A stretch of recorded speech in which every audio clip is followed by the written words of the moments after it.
যদি অনেক বড় লোক হও, তোমার ফ্যামিলি যদি অনেক টাকা থাকে, তাহলে ভাই তোমার জন্য এই মোটিভেশন না, তাহলে তুমি তোমার মতন করে চিন্তা করতে পারো। বাট টাইমকে তুমি কাজে লাগাও নাই, টাইমকে ওয়েস্ট করছো, তো তোমার ড্রিমকে যে পরে দেখা যাবে স্যাক্রিফাইসটা করতে হবে। স্যাক্রিফাইস করলে দেখা যাবে তোমার আদার অপশনস গুলো খুঁজতে হবে। আদার অপশনস এর বলতে কি আছে?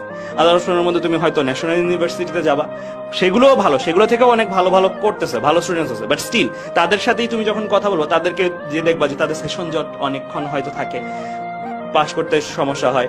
প্রাইভেট ইউনিভার্সিটিগুলোর ক্ষেত্রে যদি চিন্তা করো, তাহলে তোমার প্রাইভেট ইউনিভার্সিটি এখন অনেক ভালো করতেছে, ট্রুলি বলতেছি অনেক ভালো করতেছে, বাট তোমার তো একটা ফিনান্সিয়াল অ্যামাউন্ট লাগবে। অন দ্য আদার হ্যান্ড চিন্তা করো, তুমি যে পাবলিক ইউনিভার্সিটিগুলো টার্গেট করছো, সেগুলোতে তোমার বাবা মার প্রতি চাপ কতটা কম থাকবে।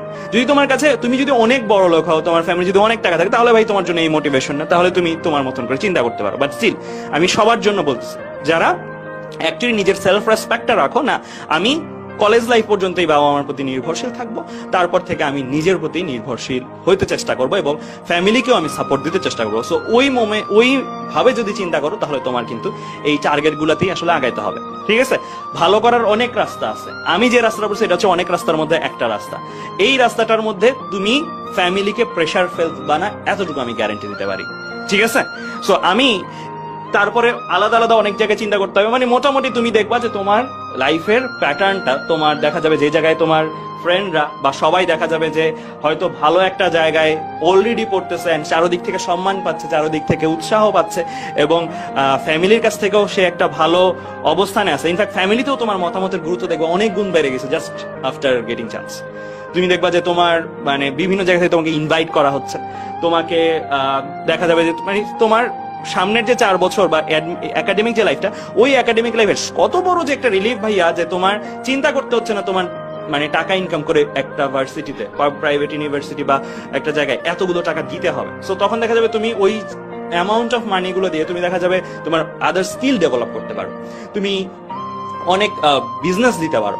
মানে মোট কথা তোমার অপরচুনিটিস অনেকটা বেশি থাকবে, অনেক বেশি থাকবে, যেটা তুমি নিজে এক্সপ্লোর করতে পারো। এন্ড আরেকটা বেস্ট পার্ট, যেটা তুমি যেহেতু এই ইউনিভার্সিটিতে টার্গেট করছো, ইউনিভার্সিটিগুলোতে ম্যাক্সিমাম কারা যাবে, যারা দেখা যাবে মেরিটোরিয়াস। এন্ড মেরিটোরিয়াস যারা যাবে, তারা যদি তোমার চারপাশে বসে থাকে, তাদের সাথে কিন্তু তুমি ইভেন্চুয়ালি একটা ভালো নেটওয়ার্ক পাচ্ছ, কারণ ওরা দেখবা যে পাস করার পরে অনেক ভালো ভালো জায়গা যাচ্ছে। এন্ড তখন তুমি যখন বের হওয়ার পরে দেখবা alumni base, and alumni base দেখবা যে প্রচুর স্ট্রং। এন্ড এটা তোমাকে অনেক হেল্প করবে আসলে একটা ভালো ইউনিভার্সিটি, যেটাকে আমরা বলি এমন না যে পড়াচ্ছে রাত দিন ডিফারেন্ট, পড়ানো বলতে পারবো মোরারলেস সেম, বাট স্টিল এই নেটওয়ার্কটার দামই কিন্তু অনেক। এই নেটওয়ার্কটা তুমি কোনোভাবেই আসলে টাকা দিয়ে পাবা না আর কি। এই জিনিসটা তোমার জাস্ট ভালো ভালো জায়গায় টার্গেট করে নিজেকে যোগ্যতার প্রমাণ দিয়ে আসলে আসতে হবে। তো এই হচ্ছে তুমি ছিলা 2022 সালে, এই হচ্ছে তুমি 2024 সালে। দুইটা চিত্র হতে পারে তোমার, তুমি বাছাই করে নাও আসলে তোমার কোন চিত্রটা দরকার, কোন জায়গাটাতে তুমি মোর কমফোর্টেবল। সো এই জিনিসটা আমি তোমাদেরকে সাবধান করে দিতে চাইছি, একদম সূচনালক নেই, কারণ আমি জানি যে আজকের এই লাইফটা অনেকেই দেখতেছো, অনেকে শোনার পরেও হারাই যাবা, আবার অনেকে শোনার পরে ধরে রাখবা। এই যারা যারা ধরে রাখবা তাদের জন্য আসলে এই সেশনটা, যেন হচ্ছে তুমি পুরো জিনিসটাই আসলে ক্লিয়ার একটা পিকচার পাও যে এইচএসসি লাইফে কিরকম ভাবে আগানো উচিত।